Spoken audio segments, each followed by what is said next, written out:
When my binge eating first started, I used to have frequent bouts of night eating as well. I might go to bed feeling pretty full because I'd already binged, and then I could wake up at 2, 3 o'clock in the morning with an irresistible urge to eat. And I didn't live alone, so I would have to sneak out of bed into the kitchen. And because I had such a difficult relationship with food, it meant that most of the time I had hardly any food in the house. So then I would eat other people's food.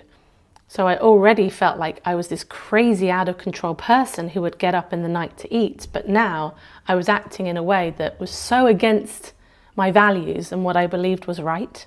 And for the longest time, I felt like it was because there just must be such a defect in the very essence of who I was, that I was the kind of person who behaved like this. Here's what I know now that I didn't know then.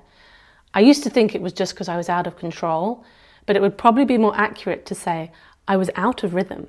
With something like night eating, there are so many different threads to it, many of them biological, and these guys need to be in sync in order to break the cycle. So I'm going to share with you the main players that cause this problem and also give you some practical ideas about how you can break the cycle. So let's use the analogy of a band.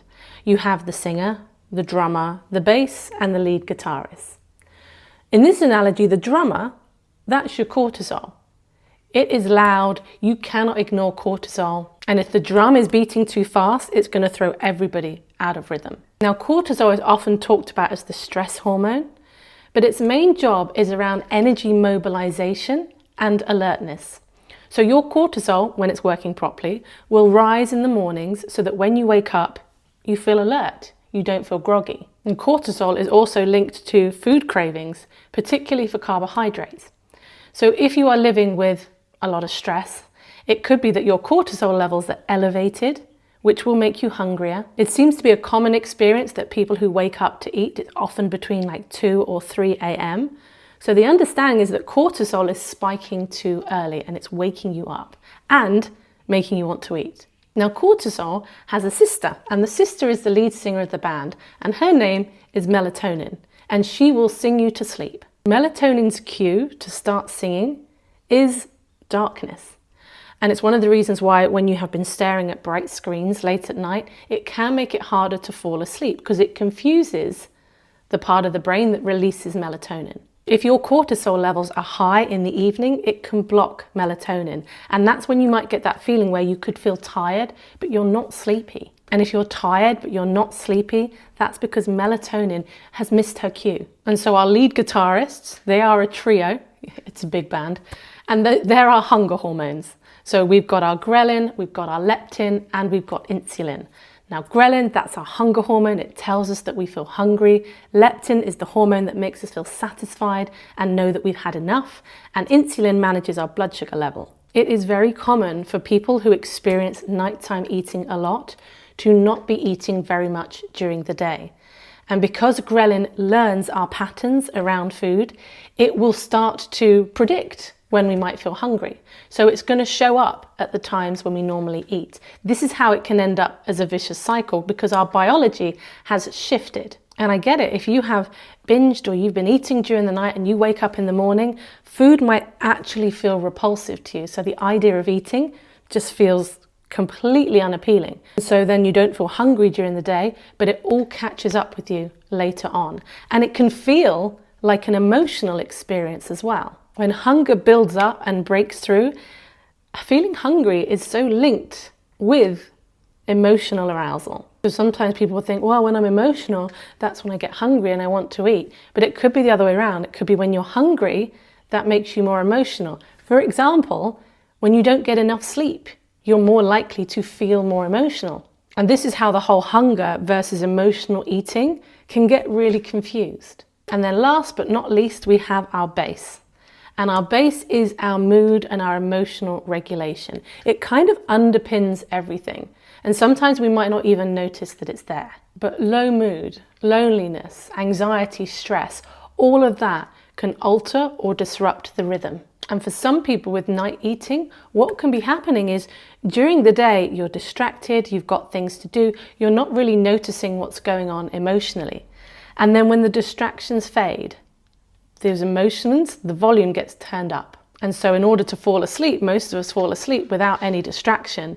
And that's when this emotional experience, whatever's going on in our bodies, is making itself known. And it might want soothing, or if it's a lower emotion, it might want stimulation, and it might crave that by means of wanting to eat.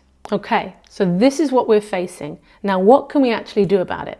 So the first thing that I want to suggest, and I'm sorry to go Huberman on you, but it is to get outside in daylight within 30 minutes of waking up. This is to get the siblings, melatonin and cortisol, to get them in sync, because melatonin and cortisol, both of them are working on your circadian rhythm, which means your day to nighttime rhythm. Our biology has evolved to support what our bodies need during the day versus what we might need at nighttime. So the part of our brain that produces melatonin is sensitive to light. As an aside, I just want to say, sometimes, I don't know about you, but sometimes I feel like I should just be able to mind over matter this stuff. Like, surely it's just, if you have enough willpower, you can just push through this. And what I'm here to say is to point out how powerful biology is.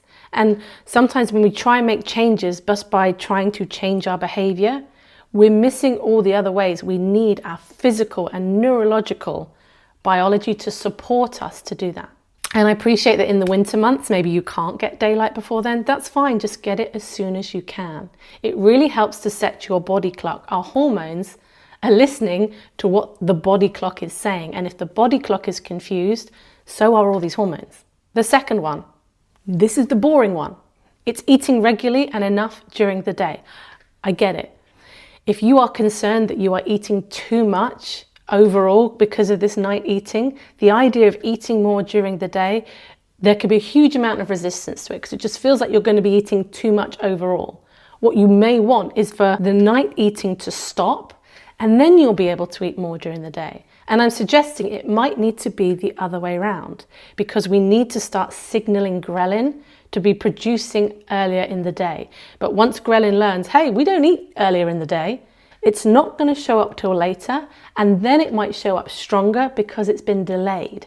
And it's also the boring things like trying to ensure that meals include protein and complex carbohydrates to try to balance our energy levels, because that is going to help with our insulin and our blood sugar levels. Now, if you see that there is an emotional component to your night eating, either you're stressed, depressed, anxious, your emotional experience needs space to come through during the day. Because if it's being suppressed, subverted, ignored, pushed away all day, when your defenses are down because you're tired, it can rush back up again. So it's setting in your day like little mini pressure valves to be able to process and take care of your emotional experience. And this might be like checking out some basic stress management tools. It might be moving your body. It might be taking more breaks. It might be resting during the day as well. Now, of course, you all have different demands and expectations that your life puts on you. So it's figuring out what is actually possible for you. But we just don't get away with ignoring our emotions. They come out in some way. And so we might want the emotions to go away, but sometimes they need to be acknowledged or validated or processed or just listened to. One of the medical interventions for nighttime eating syndrome is actually an SSRI, which is an antidepressant to help manage mood, because that has been shown to reduce night eating for some people. Another thing you can do is to create a wind down ritual. We want to be trying to trigger melatonin at night, because if we have good melatonin production at night and our cortisol becomes more imbalanced, we're less likely to wake up in the night wanting to eat. And you've probably seen or heard things about what that should look like. You know, candles, bubble bath, reading, meditation. I would ask you, what would your ideal wind down routine look like that actually does wind you down for bed? Of course, the recommended advice is no screens within an hour of falling asleep. Great.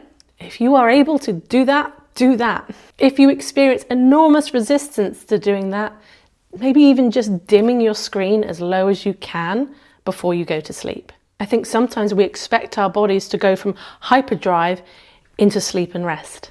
And there's a transition period. That's what a nighttime routine is. It is a transition from day mode into sleep mode. And maybe you're having unrealistic expectations of yourself that you think you should be able to just switch it like that. So if you think this might help you, give yourself permission to think about how you would want to make that transition, rather than having all those shoulds in your head about how you think it's supposed to look. Now, if you wake up in the night wanting to eat, chances are just the fact you have woken up wanting to eat is already making you feel more stressed. It's that whole rock and a hard place where it's like, I can't sleep because I'm stressed, and now I'm stressed because I can't sleep. Getting up and eating something, one of the things it does is it triggers the parasympathetic nervous system, the part of our nervous system that switches us into rest and digest state. And if this is something that you find yourself doing frequently, it can become almost like a conditioned response. You wake up and your brain is going, we have to eat something so we can go back to sleep.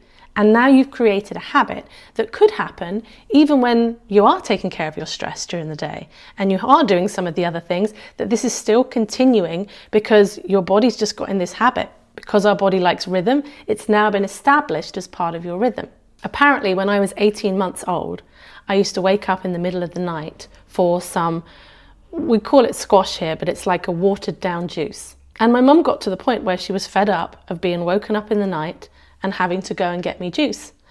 So she switched my juice for water, and apparently very quickly, I stopped waking up in the night. Now, I'm not saying switch whatever food you're eating to cucumber sticks. If you just switch it to something unappealing, that will interrupt the cycle, because in the moment, you just won't want to do that. But what we can think about here is how to interrupt the pattern, because once it's established as a habit, it's something that could be happening on autopilot.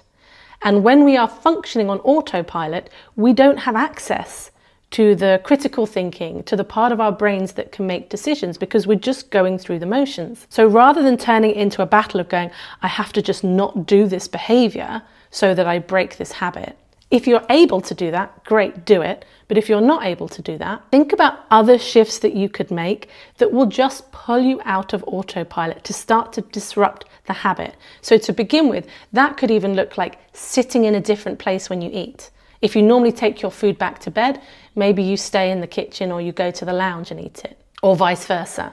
If you're somebody that is always trying to resist this night eating, maybe you go, okay, let me set up something that I think might be appealing for me to eat and decide ahead of time I'm going to do it. Now that sounds counterintuitive, but what it's doing, it is disrupting this very automated cycle and pattern that you have got into. We tend to approach these things very black and white. We'll go, I don't want to do this behavior anymore. And I guess the invitation here is to think about ways to shift the behavior. So you're bringing in a bit more consciousness, you're bringing in another part of you into it. And then when you realize you can start to make changes or do things a bit differently, it builds up the confidence and it shakes you out of that autopilot. The important thing to remember is that this is not a matter of will. I know it feels like, oh, I'm doing this behavior, I should just be able to stop this behavior.